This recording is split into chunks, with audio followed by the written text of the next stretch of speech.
If you had to marry the first person you slept with, how different would your life be? Story 1. Terrible. She recently reached out to me after 25 years because she wants to cheat on her husband. I don't have any social media, so she got my number through a mutual friend from high school. She lives in a different state and she was in town to bring her daughter to check out universities in my city. She framed it as, "Hey, wanna catch up?" I thought, sure, why not? Well, I found out why not. Story 2. Given that the first woman I slept with is now a lesbian, I'd either be someone's beard or, more likely, still trying to recover from a divorce. Story 3.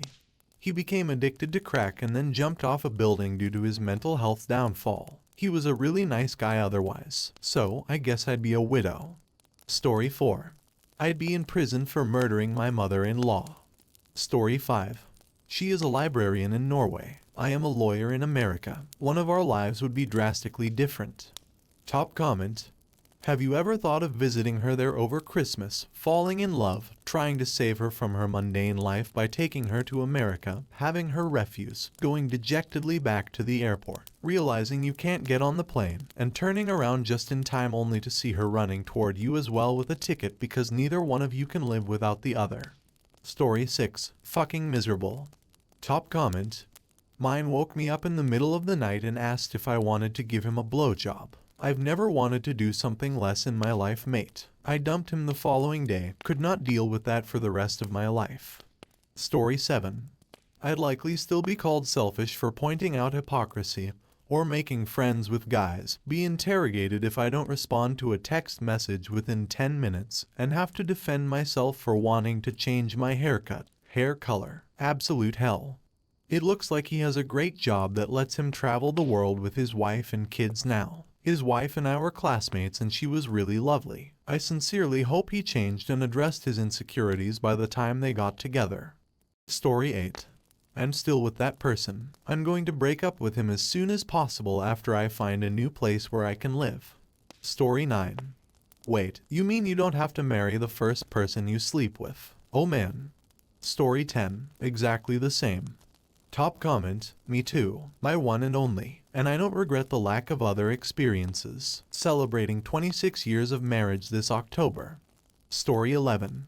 Celebrating 20 years with my wife and she's my one and only. Sex is cool, but a deep personal connection is more attractive and satisfying to me. Congrats to you too. Top comment. Deep personal connection. Look at this nerd and his happiness. Story 12. My wife and I were each other's firsts. At about the 15-year mark, we started wondering if we were missing out by not experimenting more. We dipped our toes in the lifestyle, i.e., became swingers, and found out that we weren't really missing out on anything at all. Turns out that being with someone who knows everything about how to turn you on, and a deep emotional connection, makes sex far better than anything you can get with random hookups. We had some good times, but just kind of lost interest in the lifestyle after a bit and haven't had any desire to experiment again. Now been married 27 years and stronger than ever. Story 13. I did exactly that. It was amazing. Until I found out she was cheating on me with at least 4 other men that I know of. It was probably more, over the course of a couple years. She left me for one of them and I finally came to terms with it last year and have begun feeling happy on my own again.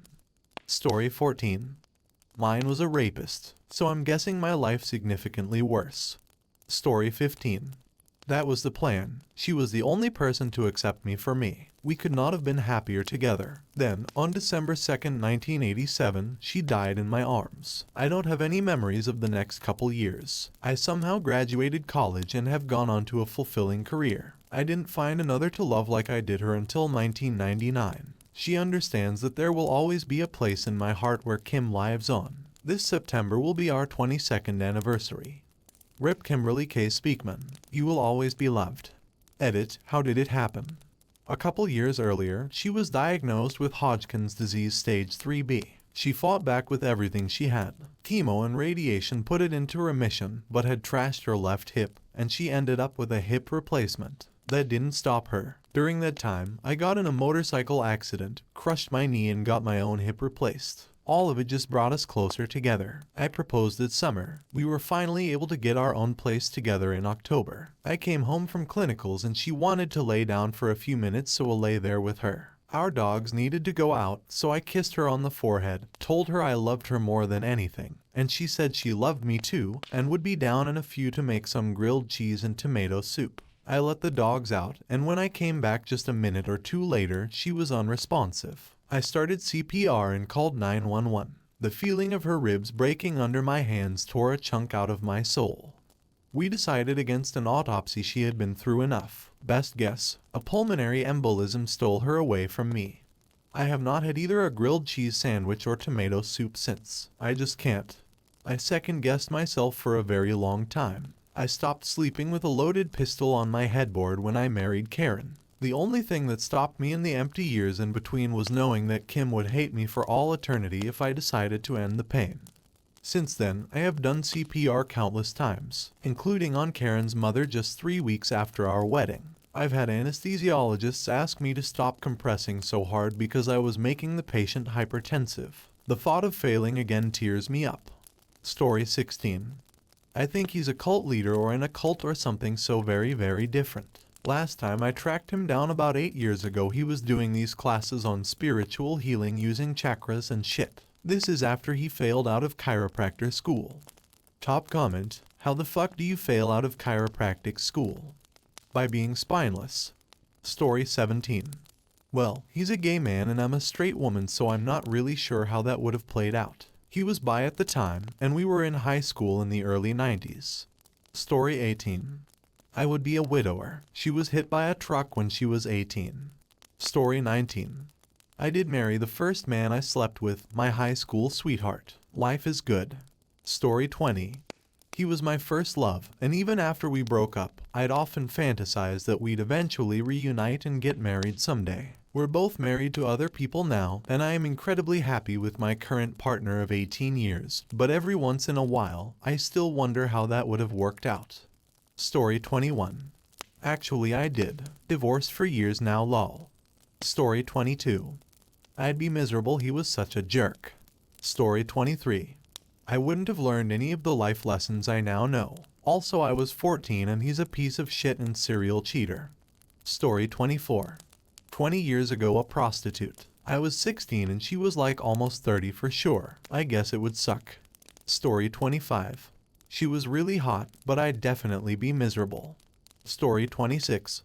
Poverty and abuse. Not that I'm much better off, but at least I'm not tied to an abusive drug addict. Story 27. I guess I would be married.